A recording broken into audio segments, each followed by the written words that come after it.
નમસ્કાર મિત્રો મિત્રો આજના આ વિડીયોમાં આપણે વાત કરવાના છીએ કે આપણે જેટકો એમજીવીસીએલ યુજીવીસીએલ ડીજીવીસીએલ કે પીજીવીસીએલ આ જીઈબીની અંદર છે તે આપણે એપ્રેન્ટિસ કઈ રીતે કરવું તેના વિશે આજે આપણે આ વિડીયોની અંદર વાત કરવાના છીએ અને એપ્રેન્ટિસ કર્યા બાદ તેની અંદર આપણે સરકારી નોકરી કઈ રીતે મેળવવી તેના વિશે પણ વાત કરીશું।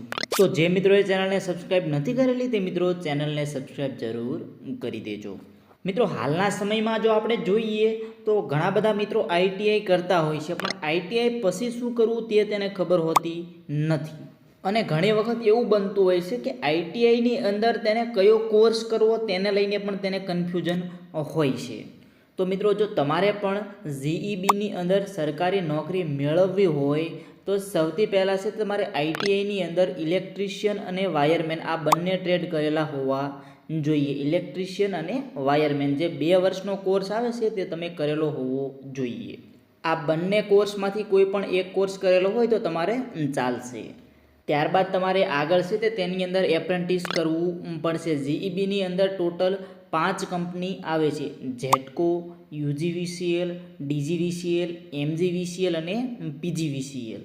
આ બધી કંપનીઓ એક કંપનીની અંદર સંકળાયેલી છે જે જીયુવીએનએલ દ્વારા છે તે આ 5 કંપનીઓના ભાગ પડે છે। જીયુવીએનએલનું ફૂલ ફોર્મ થશે ગુજરાત ઉર્જા વિકાસ નિગમ લિમિટેડ। હવે પ્રશ્ન એ છે કે એપ્રેન્ટિસ કઈ કંપનીમાં કરવું? આ 5 કંપની અલગ અલગ છે, પણ એપ્રેન્ટિસ આપણે કઈ કંપનીમાં કરવું? તો મિત્રો આજથી 2 વર્ષ પહેલાં છે તે જેટકો અલગ કંપનીનો હતી, તે પીજીવીસીએલ, એમજીવીસીએલ, યુજીવીસીએલ અને ડીજીવીસીએલ આ 4 કંપનીઓ સાથે સંકળાયેલી હતી, પણ આજથી 2 વર્ષ પહેલાં છે તે અલગ કંપની બની ગઈ છે। તેની ભરતીઓ પણ હવે અલગ કરવામાં આવે છે। એટલે જેટકો અલગ થયા બાદ એવો નિયમ બહાર પાડવામાં આવેલો હતો કે જે કંપનીમાં એપ્રેન્ટિસશીપ કરેલું હશે તે જ કંપનીની અંદર છે તમને સરકારી નોકરી મળશે। એટલે કે જો તમે જેટકોની અંદર એપ્રેન્ટિસશીપ કરેલું હશે તો જેટકોની જેટલી પણ ભરતી આવશે તેની અંદર તમે ભાગ લઈ શકશો। ત્યારબાદ પીજીવીસીએલની જેટલી પણ ભરતી આવશે, જો પીજીવીસીએલમાં તમે એપ્રેન્ટિસશીપ કરેલું હશે તો તેની અંદર જે ભરતી આવશે તેની અંદર તમે ભાગ લઈ શકો। એટલે તમારે એ કન્ફ્યુઝનમાં નથી રહેવાનું કે જો મેં જેટકોમાં એપ્રેન્ટિસશીપ કરેલું છે તો શું હું પીજીવીસીએલની ભરતીમાં ભાગ લઈ શકું?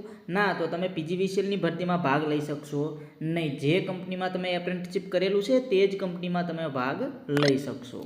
અને ઘણા બધા મિત્રોને એવા પણ પ્રશ્ન હોય છે કે શું મેં પીજીવીસીએલની અંદર એપ્રેન્ટિસશીપ કરેલું છે તો હવે હું જેટકોની અંદર એપ્રેન્ટિસશીપ કરી શકું?